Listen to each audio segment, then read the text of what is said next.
Alam niyo ba kung gaano karaming caffeine ang meron sa paborito niyong energy drink?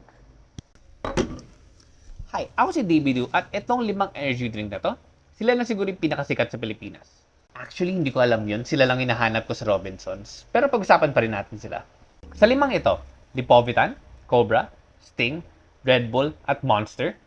Sa tingin niyo, sino yung may pinakamaraming caffeine sa kanila? Bibigay ko sa inyo yung sagot in 3, 2, 1. Ang panalo ay ang Cobra Energy Drink. Tinalo niya ang Lipovitan na merong 50 milligrams of caffeine. Tinalo niya ang Sting na merong 96 milligrams of caffeine. Tinalo niya ang Monster na merong 114 milligrams of caffeine. At tinalo niya ang Red Bull na merong 124 milligrams of caffeine. Ang Cobra Energy Drink, pag tinignan niyo yung label, ay merong 131 milligrams of caffeine per bottle.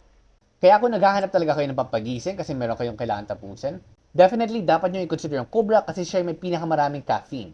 Pero paalala lang din na too much caffeine can cause issues with sleep, with palpitations, and other health disorders.